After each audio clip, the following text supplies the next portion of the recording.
Hörmətli izləyicilərimiz, hörmətli tamaşaçılarımız, mən Vüsal Kəlbəcəri bu günəm Azərbaycanımızın çox gözəl rayonu olan Gədəbəy rayonunun ən ucqar kəndlərindən birindəyim. Qocaman müəllimlərdən birini sizlərə təqdim etmək istəyirəm. Buyurun, o qocaman müəllimləri sizləri tanıyın, hər kəs tanısın yaxına. Adınız, soyadınız müəllim? Abdullayev Rafiq Hüseynoğlu. Neçə ildir təhsil sahəsində çalışmısınız? Təhsil sahəsində neçə il çalışmısınız? Təhsil sahəsində 43. 43 il müəllim kimi işləmişsiniz. Hansı fəni tədris eləmişsiniz? Tarix. Çox gözəl. Biz sizi kimi müəllimlərlə fəxr edirik, qürur duyuruq. Və indi hal-hazırda neçə yaşınız var müəllim? 75. Ay maşallah. O gün olsun 80, 90, 100 yaşınıza gərək gözəl çəkişlər eləyək. Sizi kimi müəllimlərlə biz fəxr edirik, qürur duyuruq müəllim.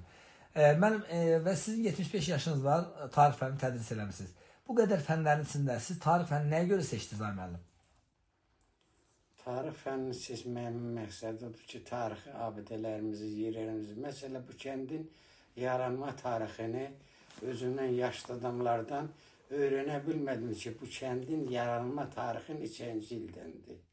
Bax, elə də qədimi döydü. İndi hər bir rəvayət söylür ki, biri deyir Qazaxdan gəlib, biri deyir nə bilim Tovuzdan gəlib. Yəni ona görə tarixə marağınız olduğunuza görə ona görə seçdiniz. Ki, öz yaşadığımız ərazini, yeri, yurdu, tarixini öyrənib və şagirdlərə aşılayasınız. Əsasən siz şagirdlərinizdən hansı istiqamətdə tarix müəllimləri var, yoxsa müxtəlif peşənin sahibləri? Hansı peşənin sahibləri daha çoxdur? Mən bilən ən çox tarixdir, ədəbiyyatdır. Sizin şagirdlərinizdən çox gözəl. Və biz bilirəm də gözəl atasınız, gözəl babasınız. Neçə övladınız var müəllim? 4 övladım var, 2 qızım, 2 oğlum. Allah sağ olasın. Adlar nədir övladlarınızın? Oğlumun abinin adı Vüsal, Erşən, Vüsalə, Vüsal. Vüsalə? Vüsalə, Vüsal. Bir oğlumun adı Vüsaldır, qızımın adı Vüsalədir. Bəli. 4 uşağım var, 4'ü də şəhərdə. Bakı şəhərində. Neçə nəvəniz var müəllim? Deməli 5 nəvəm. Allah sağ. Nəticəniz varmı? Bir dənə nəticə. Ay maşallah. Biz sizi kimi müəllimlərlə fəxr edirik, qürur duyuruq. Allah təala sizə uzun ömür versin, can sağlığı versin.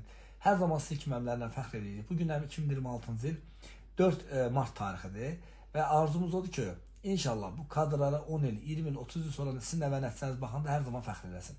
Təşəkkürlər, minnətdaram, sağ olun. Sağ olun.